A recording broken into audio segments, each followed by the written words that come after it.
explication. Alexandre Effaï, à nous. Vous êtes français d'origine syrienne. Moi, je vous ai connu sur les réseaux un peu avant la guerre et en majeure partie pour vos posts sur les réseaux sociaux, toujours très modérateur, toujours très bienveillant à l'égard d'Israël. Vous êtes auteur de Grandir ailleurs et puis d'un blog 1001 histoires que l'on peut suivre et que l'on doit, selon moi-même, suivre avec grand intérêt. C'est la deuxième fois que vous venez en Israël. Racontez-nous ce que vous venez y faire, y voir, y ressentir. Merci de me recevoir et de me donner la parole. Je dois avouer, c'est pas facile pour moi d'être avec vous aujourd'hui parce que, pour plusieurs raisons, d'abord, bien sûr, je suis malentendant et donc j'ai pas l'habitude de prendre la parole en public.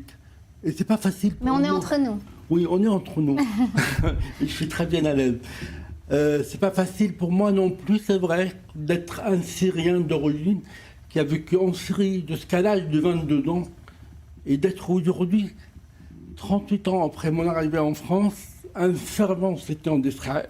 Je ne suis pas un modérateur, je me considère un soutien de la cause israélienne, mais aussi des sorts de juifs dans le monde et en Israël. Alors, c'est quand même assez étonnant.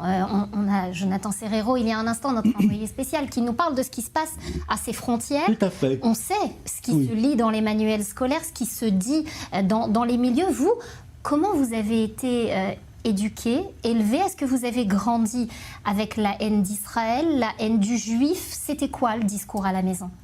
Alors, je vais vous répondre d'abord par vous dire, si vous m'avez invité il y a 38 ans, à mon arrivée en France, je sais que I24 n'était pas encore né, vous auriez eu en face de vous un anti-israélien farouche, ferme et convaincu. Je suis arrivé en France avec des bagages antisémites, des préjugés et des pensées complètement antisémites, bien sûr. Alors, comment je suis arrivé là? C'est un cheminement, c'est un ensemble de déclics et d'événements majeurs dans ma vie, dans mon enfance syrienne, mais aussi en France, en arrivée.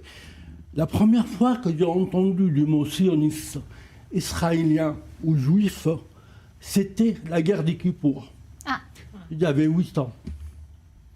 Donc, bien sûr, pour moi, l'enfant syrien que j'étais, c'est une guerre glorieuse contre l'ennemi israélien, le diable, le mal absolu. Eh bien, non seulement j'ai découvert ce mot sioniste, mais dans mon vocabulaire, il est rentré un autre mot, juif.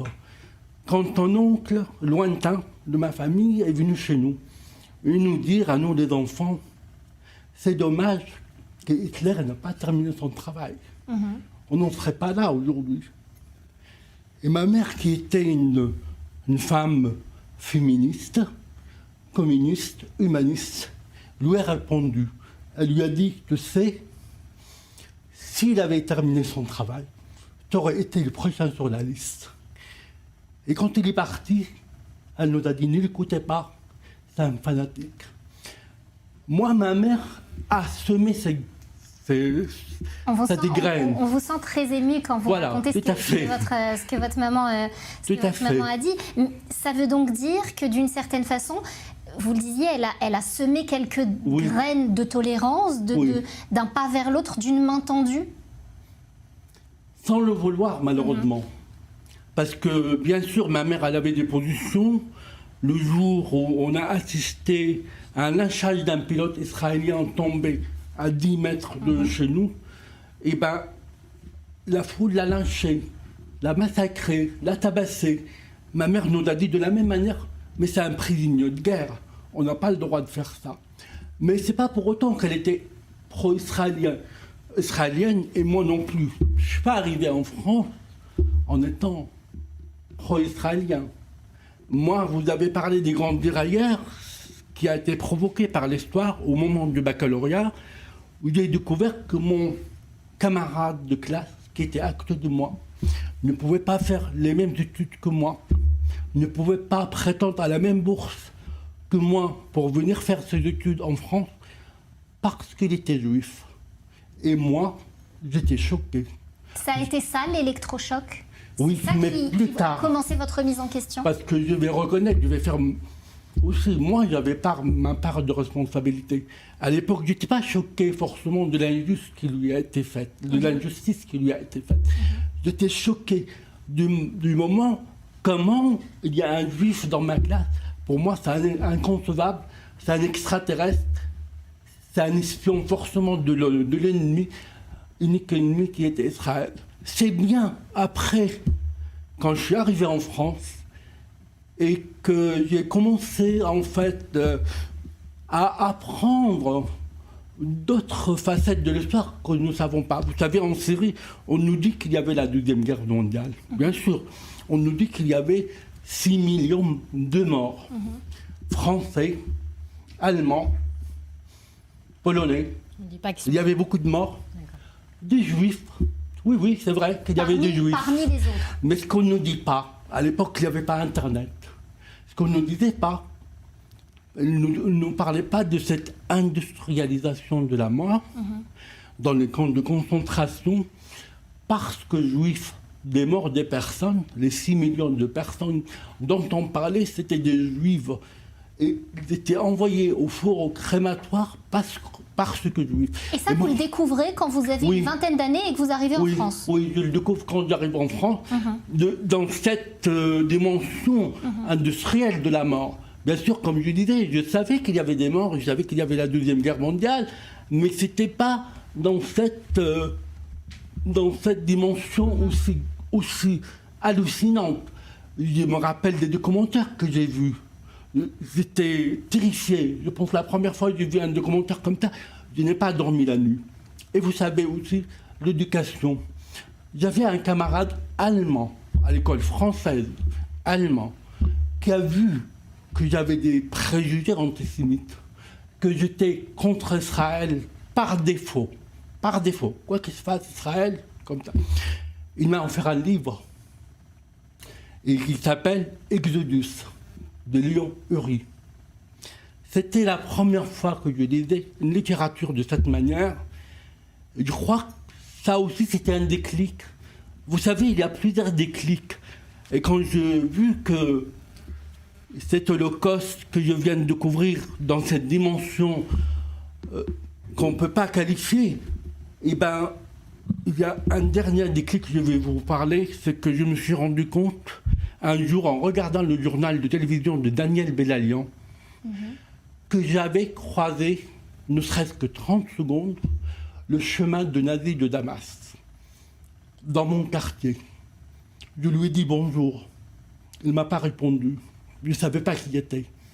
Avec mes camarades, on a fait une enquête. On a su qu'il était allemand.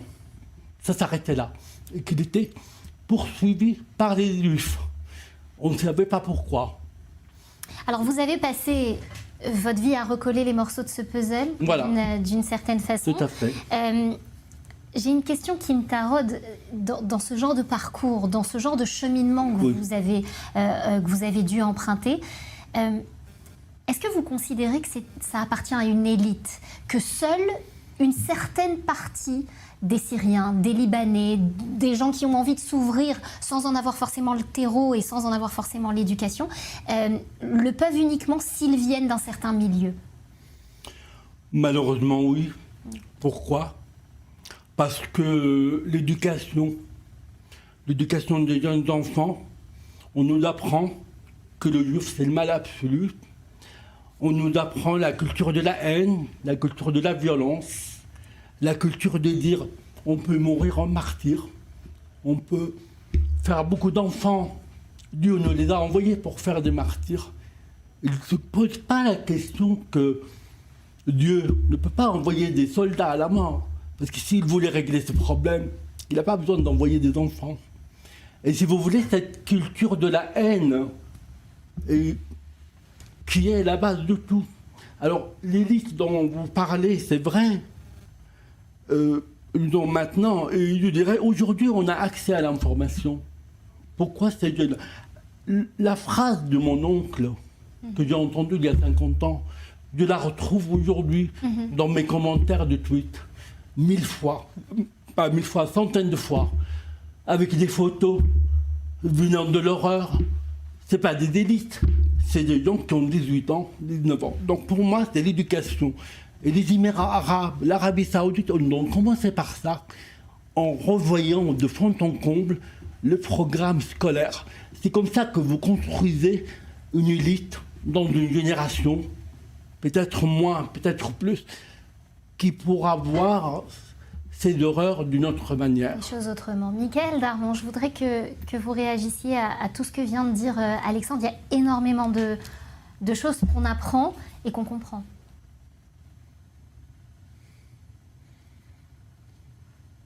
Oui, en fait, ce qu'on comprend surtout, c'est qu'à partir du moment où...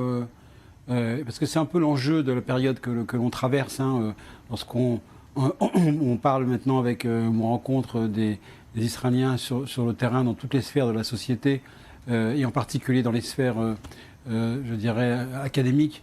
On dit que le besoin le plus important, c'est celui de pouvoir raconter et dire la vérité.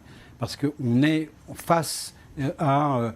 je dirais aujourd'hui un mur de préjugés qui sont parfaitement aujourd'hui intégrés dans les discours les plus élaborés des sphères diplomatiques ou intellectuelles, journalistiques en Europe et en particulier en France. Il y a des murs idéologiques qui sont construits. Israël, État colonial, voilà, c'est point barre, ça ne souffre aucune discussion et tout est fait pour essayer de prouver cette assertion. Et donc, ce que l'on voit dans la démarche d'Alexandre Rifaï, c'est effectivement une leçon qui consiste à dire, à partir du moment où on est capable de faire l'effort d'aller de l'autre côté donc de la réalité, de regarder ce qui se passe vraiment, alors on peut effectivement changer son point de vue et s'apercevoir que tout est beaucoup plus complexe que l'on veut bien le raconter de manière simpliste pour que les peuples continuent à suivre d'une manière, je dirais, disciplinée ce chemin de l'antagonisme, aujourd'hui de l'antisionisme, de la haine d'Israël totalement libérée, qui aujourd'hui réorganise les discours. Et c'est important, effectivement, d'entendre ce genre de discours en espérant, même si on peut le déplorer, qu'il soit tellement peu nombreux. Myriam, une réaction à ce qu'a dit Alexandre et les propos. Ce que je trouve très touchant et courageux, et ce que j'ai entendu aussi chez d'autres activistes aujourd'hui de culture arabe, arabo-musulmane, qui disent tous la même chose, qui disent la première fois que j'ai rencontré un juif ou un israélien, j'ai fait une crise d'angoisse.